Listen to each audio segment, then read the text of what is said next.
समाजामध्ये आपण आयुष्य जगत असताना कोणाला ना कोणाला गुरु मानत असतो. खरात पती पत्नीला माझ्या परिवाराने गुरु मानलं, आम्ही गुरु मानलं. आणि काही वेळा तिथं होत असलेला कार्यक्रम, मग तो महाशिवरात्रीचा असेल, गुरुपौर्णिमेचा असेल, या कार्यक्रमाच्या निमित्तानं विद्यार्थ्यांच्या शैक्षणिक साहित्य वाटपाचा असेल, या निमित्तानं आम्ही उपस्थित राहत होतो. यामध्ये एखाद्या व्यक्तीला आपण गुरु मानले आणि त्यानिमित्तानं संपूर्ण कुटुंब आम्ही त्या कार्यक्रमात उपस्थित राहत होतो.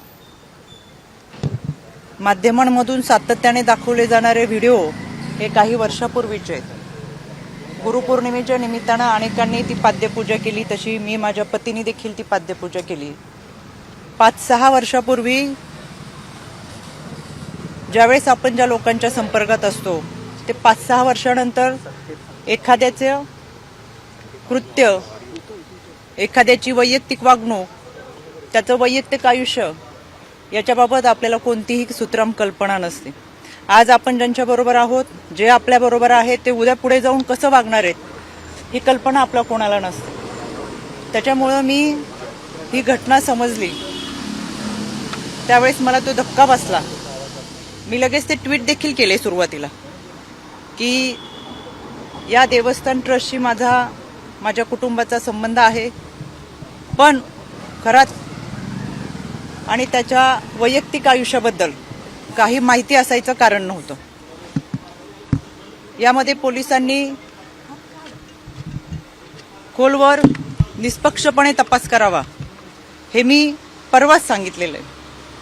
त्याच्यासाठी आज मी पोलीस महासंचालक यांची भेट घेतली. त्यांना देखील या तपासाबाबतचं पत्र दिलंय, जे मी तुम्हाला माध्यमातून सुद्धा दिलंय. त्यानंतर मी राज्याचे मुख्यमंत्री आदरणीय देवेंद्रजी फडणवीस साहेब यांची भेट घेतली, त्यांनाही ते पत्र दिले, ते मी तुम्हाला माध्यमातून दिलेलं आहे. मी आता आदरणीय सुनेत्रा वहिनी, राष्ट्रवादी काँग्रेस पक्षाच्या आमच्या राष्ट्रीय अध्यक्ष, आमच्या नेत्या यांची भेट घेतली आणि एकंदर हा सगळ्या घटनेचा तपास हा पारदर्शकपणे व्हावा, निष्पक्षपणे व्हावा यासाठीची मागणी केली.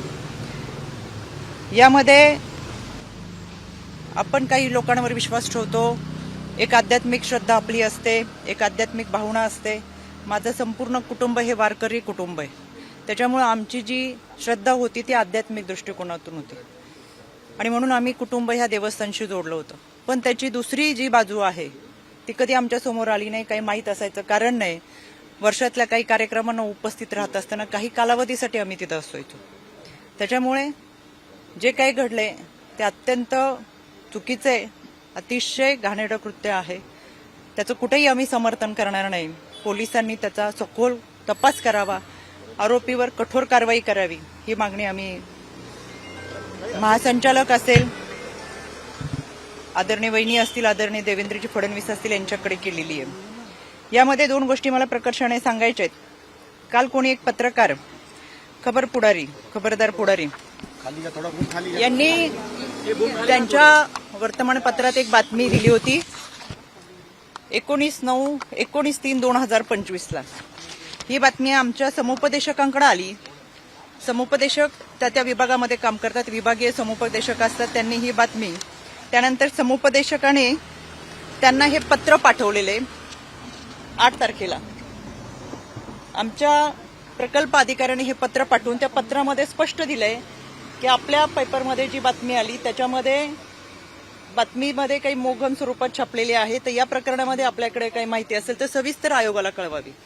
दुसरं पत्र आहे पोलीस अधीक्षकांना की तुम्ही तुमच्याकडे जी काही माहिती असेल ती माहिती या अत्याचाराच्या संदर्भात असेल किंवा काही असेल तर आपण पोलीस स्तरावरती कारवाई करावी, भूमिका घ्यावी, जे काही असेल. त्यापूर्वी माझ्या ऑफिसमधून संबंधित पत्रकाराला फोन गेला होता की तुमच्याकडे अशी काही तक्रार असेल, अशी काही माहिती असेल तर तुम्ही पोलिसांकडे जाऊन तक्रार दाखल करा. यानंतर तिथं स्थानिक पोलिसांनी सांगितलं की कोणतीही माहिती नाही, कोणत्या महिलेची तक्रार नाही. बऱ्याच वेळा चुकीच्या बातम्या ह्या छापल्या जातात आणि म्हणून त्यांनी आयोगाला ते पत्र पाठवले की आमच्याकडे कोणतीही माहिती नाही, जी काही बातमी मी दिली ती मोगम स्वरूपात दिलेली आहे, आमच्याकडे कोणतेही पुरावे नाहीत. 2 दिवसापासून ज्या चुकीच्या बातम्या चाललेत त्याचा मी तीव्र निषेध करते. दुसरी गोष्ट, माझ्याकडे 5 तारखेला एका मुलीचा मेल आला. याच्यावरती नाव दिसेल म्हणून मी फक्त तुम्हाला लांबून हे दाखवते. या मेलमध्ये, या संबंधित मेलमध्ये त्या मुलीने खरातच्या ऑफिसमध्ये पूर्वी काम करणाऱ्या एका माणसाच्या संदर्भात तक्रार होती. खरातचा यामध्ये कुठेही उल्लेख नव्हता. नवनवीन घडामोडी पाहण्यासाठी स्टार महाराष्ट्र न्यूजला सबस्क्राईब करा आणि ताज्या बातम्यांचे अपडेट मिळवण्यासाठी बेल आयकॉनला प्रेस करा आणि परिपूर्ण बातमी बरोबर रहा, इतरांपेक्षा एक पाऊल पुढे.